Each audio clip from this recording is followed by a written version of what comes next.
नंदिनी को जैसे ही dance teacher Vicky ने पहली बार देखा तो वो उसे देखता ही रह गया।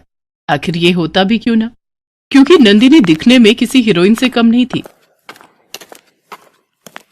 गोरा रंग, लंबा कद, फूलों की पंखुड़ी की तरह गुलाबी होंठ और होठों के नीचे काला सा तिल। लाल रंग की सलवार सूट पहने नंदिनी जब विक्की की ओर बढ़ रही थी तो विक्की के दिमाग में एक ही चीज चल रही थी। ओह माय गॉड, ऐसा लग रहा है कि आसमान से डायरेक्ट मेनका उतर कर मेरे पास आ रही है। नंदिनी जब पहली बार उसके पास आई और उससे पूछा कि एक्सक्यूज मी, ये डांस टीचर विक्की कहाँ मिलेंगे? नाचीज को ही विक्की कहते हैं। कहिए क्या काम है? ओह, आप है विक्की सर? हाँ, अब सर बोलिए या पैर, विक्की मैं ही हूँ। काफी मजाकिया है आप। उसका तो पता नहीं, लेकिन आशिक मिजाज तो हूँ। विक्की की इस बात पर नंदिनी ने जब उसे घूर कर देखा तो उसने कहा, अरे आशिक मिजाज मतलब डांस से आशिकी। I love dancing. डांस मेरी रग रग में समाया हुआ है। जैसे मछली पानी के बिना नहीं रह सकती, मैं डांसिंग के बिना नहीं रह सकता। सर, मुझे आपसे डांस सीखना है। मैं कब से डांस सीखने आ सकती हूँ?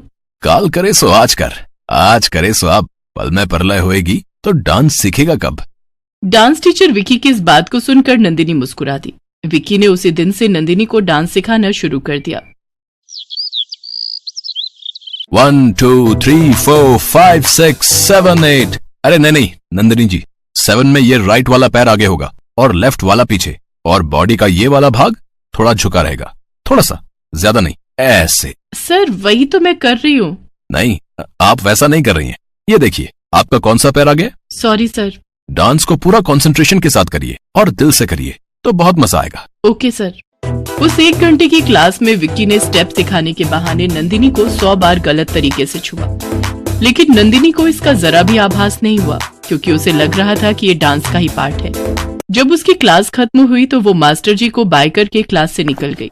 उसके जाने के बाद विक्की आहें भरता हुआ बोला, आज से ज्यादा मजा तो मुझे डांस सिखाने में कभी नहीं आया था। कितनी पतली कमर थी उसकी, और क्या मूव थे उसके। मजा ही आ गया यार। लोग फालतू में डॉक्टर बनते हैं, इंजीनियर बनते हैं या साइंटिस्ट बनते हैं। अरे जो मजा डांस टीचर बनने में है, वो मजा भला कोई और प्रोफेशन कैसे दे सकता है? ए ऊपर वाले, तूने मेरी किस्मत इतनी शानदार बनाई है कि इसके लिए तेरा 1 लाख बार भी शुक्रिया अदा करूं तो वो कम पड़ेगा। उधर नंदिनी लगातार विक्की डांस टीचर की क्लास में आने लगी, लेकिन धीरे धीरे उसे ये एहसास होने लगा कि विक्की डांस टीचर हमेशा कोई न कोई ऐसे मौके की तलाश में रहता जब वो उसे टच कर सके। डांस टीचर कौन है, मैं या आप? सर, वो तो आप हैं, लेकिन इस बार मैंने तो सही स्टेप्स किए हैं। अरे नंदिनी जी, आपने सही किए हैं तो क्या मेरी आंखें खराब हैं जो मुझे गलत दिख रही हैं? नहीं सर, ऐसा नहीं है। मुझे तो लगता है कि ऐसा ही है, तभी तो आप मुझे ही सिखा रही हैं। देखिए नंदिनी जी, गलत स्टेप करिएगा तो मुझे करेक्ट तो करना ही होगा ना। अगर करेक्ट नहीं किया तो कल को आप मुझे ही दोष देंगी। नंदिनी के पति देवेश का ट्रांसफर हो गया था, इसलिए कुछ दिन पहले ही वो इस मोहल्ले में रहने आई थी। देवेश बैंक में मैनेजर था। वो हर दिन 9:30 बजे बैंक के लिए निकल जाता। उसके जाने के बाद पूरा दिन नंदिनी घर में अकेली बोर होती। डांस करने का उसे बहुत शौक था, इसलिए एक दिन उसने देवेश से कहा, आप तो जानते ही है ना, कॉलेज के समय से ही मुझे डांस सीखने का बहुत शौक रहा है। शादी के बाद मेरा वो शौक कहीं किसी बक्से में बंद हो गया। देखिए, आप तो पूरा दिन ऑफिस में रहते हैं, लेकिन मैं घर में बोर हो जाती हूँ। अगर मैं डांस फिर से सीखने लगूंगी तो मेरी बोरियत कम हो जाएगी और मेरा पुराना शौक भी पूरा हो जाएगा। अरे बाबा, तो मैंने कहा तुम्हें रोका है अपने शौक पूरे करने से? जाओ और सीखो। वैसे भी शादी के बाद तुम्हारी उंगलियों के इशारे पर मुझे डांस करना तो आ ही गया है। ये क्या कर रहे हैं सर आप? हाँ, क्या कर रहे हैं? क्या कर रहा हूँ मतलब? डांस की क्लास है, डांस सिखा रहा हूँ। सर, या तो आप बहुत स्मार्ट हैं या मुझे बेवकूफ समझ रहे हैं। क्या मतलब है आपका? मतलब ये है कि पिछले 10 दिनों से मैं आपको नोटिस कर रही हूँ कि आप डांस सिखाते कम है, इधर उधर टच ज्यादा करते हैं। बहुत ही बेशर्म किस्म के इंसान हैं आप। नंदिनी की बातों को सुनकर विक्की आग बबूला हो गया। उसने नंदिनी पर लगभग चिल्लाते हुए कहा कि आपका दिमाग तो ठीक है? क्या कह रही हैं आप? सालों से मैं यहाँ डांस क्लास चला रहा हूँ, कला की साधना कर रहा हूँ, और आप मुझ पर ऐसे बेबुनियाद आरोप लगा रही हैं। देखिए, आपको डांस सीखना है तो सीखिए, नहीं सीखना है तो कहीं और चले जाइए, लेकिन इस तरह मेरी कला को, मेरी साधना को नीचा मत दिखाइए। विक्की चिल्ला चिल्ला कर ये बातें कर रहा था और उसकी बातों को पूरी क्लास सुन रही थी। तभी उसी क्लास में डांस सीखने वाली एक लेडी रानी विक्की के पास आई और उसके मुंह पर एक जोरदार तमाचा मार दिया। कला की साधना? आप कला की साधना कर रहे हैं? अरे सर, शर्म करिए आप, शर्म। आप कला की साधना नहीं कर रहे हैं, बल्कि उसकी आड़ में अपनी गंदी इच्छा पूरी कर रहे हैं।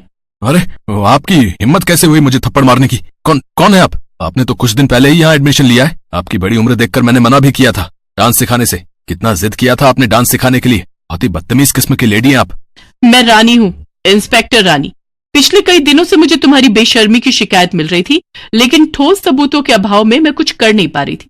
इस बदमाश आदमी की बुरी नीयत का शिकार मेरी बेटी भी हुई है। 1 सप्ताह पहले की बात है। मम्मी, डांस टीचर अच्छे नहीं है। वो डांस कम सिखाते, इधर उधर टच ज्यादा करते, और जब मैं उन्हें कुछ बोलती हूँ तो वो ये बोलते हैं कि ये तो डांस का पार्ट है, गलती करोगी तो सही तो करना ही होगा। बेटी, तू चिंता मत कर। तुम्हारे उस डांस टीचर की सारी पोल मैं सबके सामने खोलूंगी, और वो भी सबूत के साथ। इंस्पेक्टर रानी ने भी विक्की की क्लास में एडमिशन ले लिया और उसकी एक एक हरकत को अपने छिपे कैमरे में कैद करने लगी। इंस्पेक्टर रानी विक्की को गिरफ्तार करके थाने ले गई। थाने में उसकी अच्छे से मरम्मत की गई और फिर उसे जेल भेज दिया गया। उसे 6 साल की सजा हुई।